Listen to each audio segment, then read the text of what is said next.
भक्ति दिखावे का विषय नहीं। एक व्यक्ति था जो नियमित मंदिर जाता था, परंतु एकांत में तो चुपचाप रहता था। कोई भजन कीर्तन ना करता और जैसे ही भीड़ बढ़ने लगती खूब जोर जोर से जयकारा लगा के कीर्तन आदि करने लगता। सभी लोग उसे बहुत भगत मानते और भगत जी का संबोधन करते थे। इससे उस व्यक्ति को बहुत आत्मसंतुष्टि मिलती थी। आम जीवन में भी उसका जोर इसी बात पर रहता कि उसे मान कैसे मिले, और इसलिए हमेशा ही दूसरों में कमियां निकालता रहता। यहाँ तक कि मंदिर में भी जाता तो सबको उपदेश दिया करता और खुद भले से ही भगवान को याद नहीं करता। आरती भी करता तो उसका जोर दूसरों को दिखा के चिल्लाने पर रहता, परंतु ये भाव उसे नहीं आता भगवान सामने खड़े हैं। इसी तरह कई दिन बीत गए और वह एक संत और भी आने लगे। कभी कभी उस व्यक्ति की उनसे भेंट भी हो जाती, लेकिन वो उनसे कुछ भी ज्ञान की बात नहीं पूछता, क्योंकि उसे लगता कि लोग समझेंगे कि उसे कुछ मालूम नहीं, तभी तो वो इन संत से पूछ रहा है।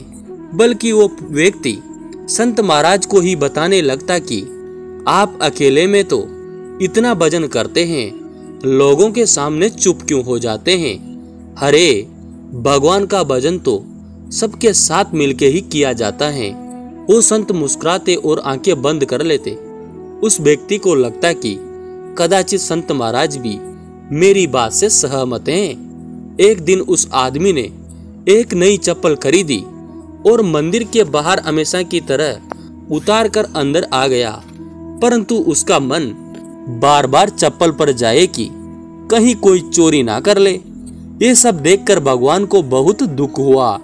रात उस व्यक्ति ने स्वप्न देखा कि कोई अलौकिक पुरुष उस मंदिर के बाहर उसकी चप्पल के पास खड़ा है। तुरंत ही उसकी नींद टूट गई। वो घबरा के बैठ गया।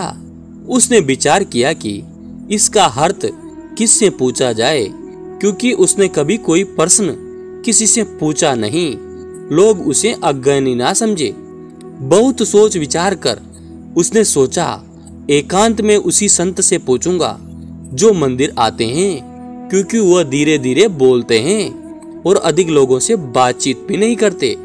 उस दिन वो मंदिर गया और उसने अपनी बात संत के सामने रखी। उसकी बात सुनते ही संत की आंखों में आंसू आ गए और वो भाव समाधि में चले गए। कुछ देर बाद जब उनकी आंखें खुली तो उस व्यक्ति ने फिर अपना प्रश्न दोहराया कि इस स्वप्न का क्या अर्थ है। संत बोले, वो महापुरुष जो आपकी चप्पल के पास खड़े थे स्वयं प्रभु थे, जिसकी मूर्ति इस मंदिर में विराजमान है, और वो आपकी ऐसा करके यही संकेत दे रहे हैं कि तुम मंदिर में रखे भी मुझे स्मरण नहीं करते और मंदिर में होते हुए भी तुम्हारी चप्पल की रखवाली करता हूँ। ये सुनते ही उस व्यक्ति की भी आंखों भीग आई। उसने संत के चरण पकड़ लिए और बोला, महाराज अब मैं समझा कि आप एकांत में इतने भाव से क्यों भजन गाते और भीड़ के साथ क्यों चुप हो जाते हो, क्योंकि आप हमेशा प्रभु प्रेम में रहते हैं और प्रभु भक्ति दिखावे का नहीं भाव का विषय है। कृपया करके मुझे क्षमा कर दे जो मैंने अज्ञान वंश आपका कभी अपमानित किया हो। यह कहकर वो व्यक्ति भाव विभोर हो गया। संत ने आगे बढ़ के उसे गले लगा लिया। उस दिन भी उस व्यक्ति ने भीड़ के साथ हमेशा की तरह जोर जोर से भजन किया, परंतु उसकी आंखें बंद थी और उनसे आंसू निकल रहे थे। जय जय श्री कृष्णा। दोस्तों, आपको ये कहानी बहुत अच्छी लगी होगी। अगर अच्छी लगी तो हमारे YouTube चैनल को सब्सक्राइब जरूर कीजिए। धन्यवाद दोस्तों।